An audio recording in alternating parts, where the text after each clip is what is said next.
ఉన్నాడు. ఆ అగస్త్యుడే జన్మాంతరంలో జఠరాగ్ని ఆకలి అనే అగ్నిగా వర్ణించాడు. పులస్త్యుడికి విశ్వవసుడనే మరొక కొడుకు కలిగాడు. విశ్వవసునకు ఇలబిల అని జన్మించిన సంతానమే కుందరుడు. విశ్వవసునకు కైకసి అని జన్మించిన సంతానం రావణుడు. కుంభకర్ణుడు విభీషణుడు. కర్దమ ప్రజాపతి కుమార్తె గతికి కులమునికి జన్మించిన కొడుకులే ధర్మశ్రేష్ఠుడు వరీయాంశుడు. సహిష్ణుడు అనే కర్దముని మరొక కుమార్తె క్రియకు వాలకీయుడు అనే పేరు గల మహర్షులు 60,000 మంది పుత్రులుగా జన్మించారు. వశిష్ఠుడికి తన భార్య అయిన ఉజ్జ, ఎందు, చిత్రకేతుడు, సురోచి, విరజుడు, నిరుడు, ఉల్బనుడు, వసుడు, విద్యానుడు, ధుమంతుడు అనే సప్తర్షులు జన్మించారు. మరొక భార్య అయిన వశిష్ఠునకు శక్తి మొదలైన సంతానం కలిగారు. అధర్వుడు అనే ఋషికి చిత్తి అనే భార్య వలన నిర్మూలకుడు, అశ్వశిరము గలవాడైన ప్రత్యంజుడు పుట్టాడు.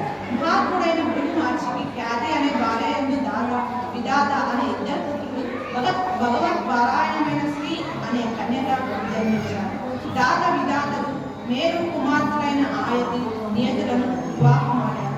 దాతకు ఆయతి వలన మృగండు, విధాతకు నియతి వలన ప్రాణుడు జన్మించారు. మృగండునకు మార్కండేయుడు, ప్రాణులకు వేదశివుడు అనే కుమారుడు జన్మించారు. భృగువునకు కుశలయందు కవి జన్మించాడు. ఇలా కర్దముని 9 మంది పుత్రికల వలన కలిగిన సంతాన పరంపరల చేత అన్ని లోకాలు నిండిపోయాయి. సద్య పాపహరము శ్రేష్టతమము అయిన కర్దమ ప్రజాపతి సంతానం గురించి శ్రద్ధాభక్తులతో ఉండిన నీకు నిర్మించాలి. ఇక దక్ష ప్రజాపతి వంశ క్రమాన్ని వివరిస్తాను.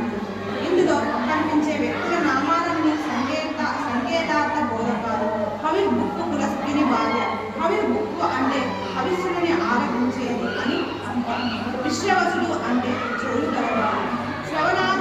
శ్రవణాధిష్టాన దైవమని అర్థం. ఇలా బిలమంటే నాసారంగారు. కీకస శబ్దం నుండే వైకస శబ్దం వచ్చింది. కీకసం అంటే కంఠంలోని పీకే. ఆమె సంతానం రావణుడు అంటే కంఠానికి అది దైవం. భీష్ముడు అంటే భీష్ముడు. ఇలా ప్రతిపదాన్ని సంకేతికమైన అర్థాన్ని ప్రత్యేకంగా ప్రకటన చేయడానికి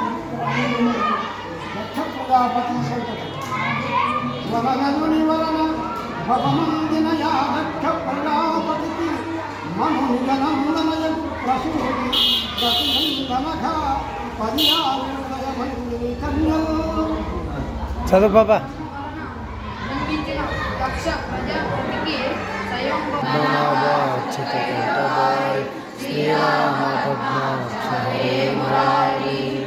అనే పేరు గల 13 మంది కన్యలను ధర్ముడనే రాజును ఇచ్చి దక్షుడు వివాహం చేశాడు.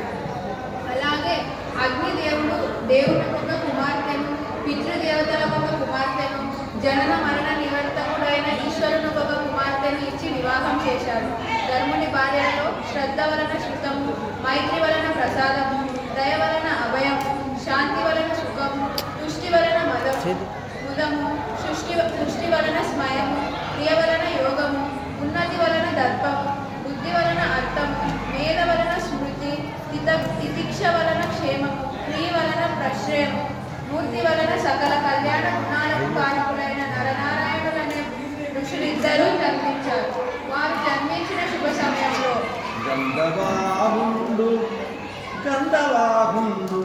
మందగతి అనుకూలుడై వీచే నలుదిక్కులు విశదమయ్యే అఖిల లోకంబులు ఆనందములు పొందే దుములమై దేవదుందుగలు మ్రోసె కరమొప్ప జలదులు కలగలడి మించిన గతి ప్రవహించే నదులు గంధర్వ కిన్నెరగా నదులు దీపించే అప్సరోజనములు ఆశములు సెలగింగే చురులు గురించి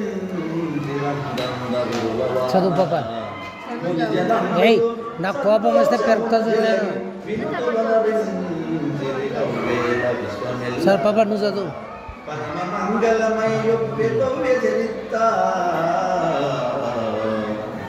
గాలి అనుకూలంగా మెల్లగా వీచింది. 4 దిక్కులు స్పష్టంగా తేట పడ్డాయి. లోకాలన్నీ ఆనందాన్ని పొందాయి. దేవదూతులు సందడి కూర్చోండి కూర్చోండి. కలత లేకుండా తమకు మించిన వేగంతో నువ్వు చదువులే ప్రవహించాయి.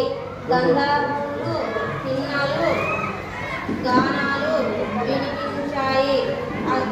ఈడ లూజ్ చేసి దాన్ని కింద కొనాలి కాంతాలు చిన్నగా. నాట్యాలు చేశారు. సురలు అక్కడక్కడ పూలవాన కురిపించాయి.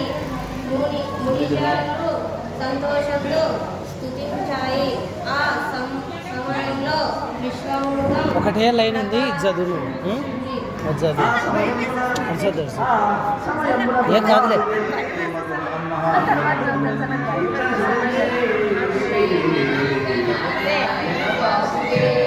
శ్రీకృష్ణ భక్త ఈడ ఎవరన్నా ఉన్నారా పాప అంత మనమే కదా